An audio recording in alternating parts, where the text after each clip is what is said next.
Awana, résumé de l'épisode 9.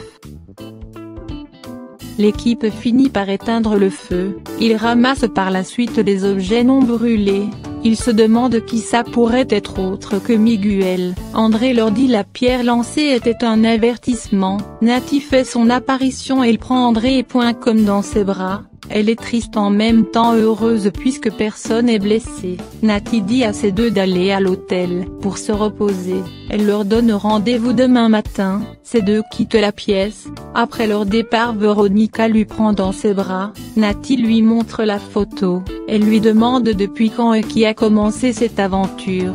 Veronica réplique c'était pas quelque chose de prévu, que tout ça est plus fort que lui. Nati insiste pour savoir quand tout a commencé. En pleurant, Veronica lui dit il y a un an. Nati est dévastée puisque sa fille est morte il y a un an. Elle demande pardon à Nati. Nati lui dit c'est une forme de deuil qu'elle ressent maintenant. Elle est déçue d'être trahie par une amie qu'elle apprécie beaucoup. Elle réclame plus d'explications mais Veronica lui demande d'arrêter. C'est à ce moment que Clara et Falcao surgissent et les informent. Luisa est retenue prisonnière par Icao. Ils se rassemblent tous pour discuter sur le plan pour libérer Luisa. Clara et André leur dit qu'il va rechercher ce fameux Icao. Il leur demande de faire la distraction avec la sécurité. Nati demande à Point comme d'aller à l'hôpital pour attendre le réveil de Felipe.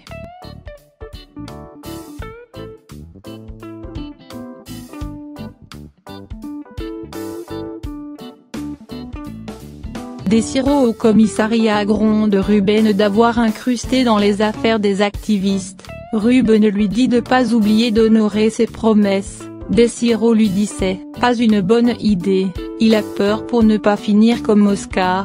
Ruben ajoute d'autres noms comme Antonio, Octavio et Moustique. Ruben lui demande de tout dévoiler sinon la vidéo de Luisa qui montre qu'il était de mèche avec Oscar pour voler de l'or occasionnera sa mort directe. Desiro par la suite l'informe qu'il a des suspicions sur des policiers. Ruben réclame des noms. Après beaucoup de résistance, il finit par lui donner des numéros de la plaque du patrouille des policiers. Ruben passe un coup de fil pour localiser la voiture.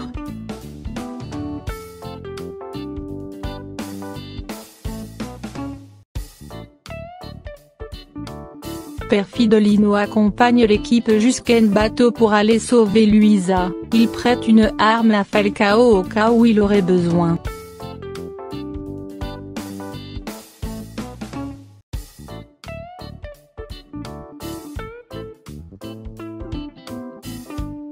Ruben retrouve la voiture qu'il a fait localiser. Discrètement il rentre dans la voiture. Une fois ces deux retournés, ils sont surpris de voir le procureur. L'un des officiers lui dit avec ce tactique il risque de se faire tirer dessus. Ruben leur montre l'itinéraire du 15 mars qu'il est égaré tout près de la maison d'Octavio, et par la suite à un endroit tout près de la réserve. L'un des policiers lui dit qu'ils avaient juste recevoir un appel anonyme. Ruben s'est aperçu qu'il y a une caméra de surveillance dans la voiture.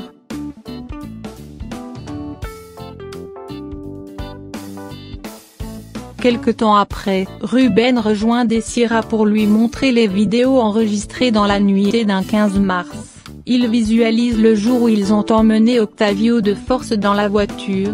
Ruben tout de suite se lève pour se rendre au cabinet du juge pour procéder à l'arrestation de Nelson et les officiers impliqués.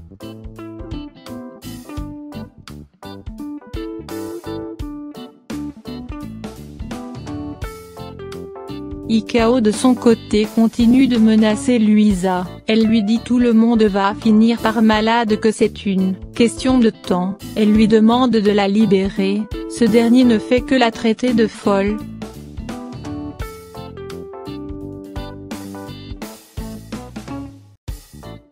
Sur la route, le commissaire finit par capturer Nelson pour le meurtre d'Octavio.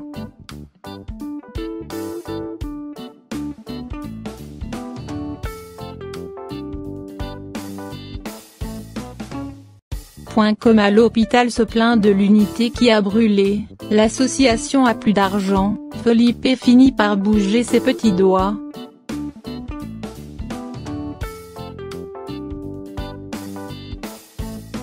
Olga de son côté dit à Miguel et ses associés: la forêt est une chose qu'il faut pas perdre. Miguel compte organiser un dîner dans lequel il souhaiterait la présence du président pour obtenir l'autorisation officielle de l'exploitation de la réserve. Il apprend par la suite l'arrestation de Nelson. Il est obligé d'avancer la date du dîner. Nelson dit à Desiro: Miguel n'appréciera pas qu'on l'arrête. Desiro lui dit qu'il est utile tant qu'il sera en prison. Nelson lui demande par la suite comment Ruben est au courant. Desiro prétend qu'il a aucune idée. Il promet de lui apporter de l'aide.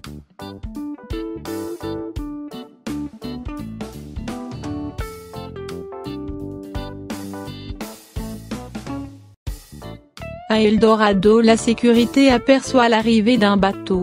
Il alerte la sécurité du chantier qui par la suite informe à l'ingénieur en chef qu'il a de la visite pour l'inspection. L'ingénieur autorise la sécurité de les emmener dans la salle d'attente. Clara et Falcao profitent du déplacement de l'agent de sécurité à la recherche de Luisa.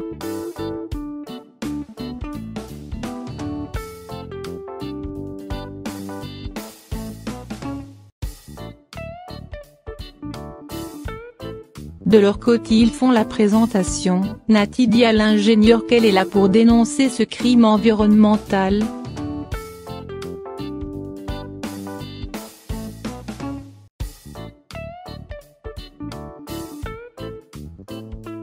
L'ingénieur lui dit le procède à donner l'autorisation. Veronica lui dit qu'il n'y a pas d'autorisation formelle. Elle ajoute l'affaire d'exploitation sexuelle des adolescents. João leur dit Miguel est le mandataire qu'il n'est pas conseillé de le déranger dans son travail.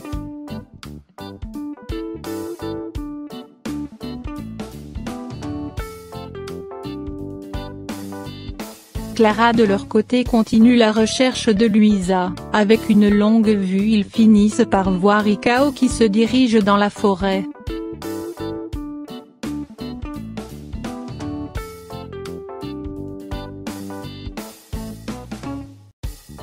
Il rentre essayant de violer Luisa. Heureusement Clara et André sont arrivés à temps. En sortant, ils sont tombés malheureusement sur un agent de sécurité.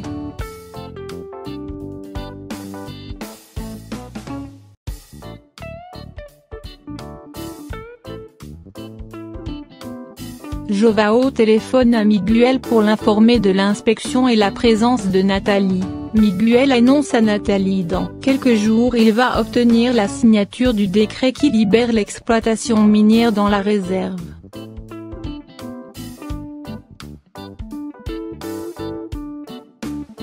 La sécurité fait Clara, André et Luisa les rejoindre pour les emmener à la cantine. En marchant, un agent reçoit une fléchette dans la poitrine. Ce sont les Indiens qui débarquent sur les lieux. Greg essaie de les arrêter mais ils ont rien écouté. C'est la guerre. Un bon nombre d'indigènes est mort.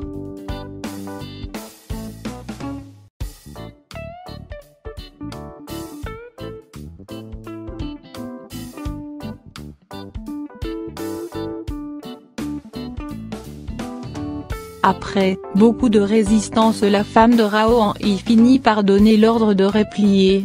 L'équipe d'Awana sous les coups de feu réussit de quitter le périmètre.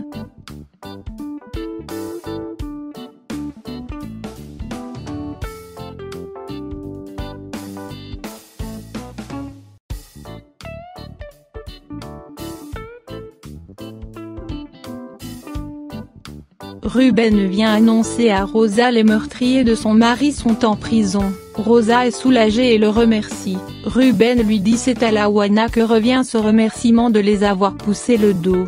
Miguel emmène Gabi voir son parrain à l'hôpital. Felipe ouvre les yeux. Miguel est allé appeler un médecin. Comme l'assure qu'il va assurer sa sécurité, il profite de l'absence de Miguel pour mettre un pion sur la tablette de Gabi. Felipe s'endort à nouveau, le docteur leur dit de le laisser reposer. Miguel décide de s'en aller. Louisa au téléphone envoie des messages d'audio à son fils Yann. Par la suite elle motive l'équipe pour empêcher l'autorisation du décret. Nati trouve le seul moyen c'est de s'infiltrer à ce dîner Miguel compte organiser. Arrivé à la maison, la personne qui s'occupe de Gabi essaie de déverrouiller la tablette mais c'est en vain. .com de son côté finit par décrypter un fichier grâce à l'espion qu'il a mis sur la tablette de Gabi.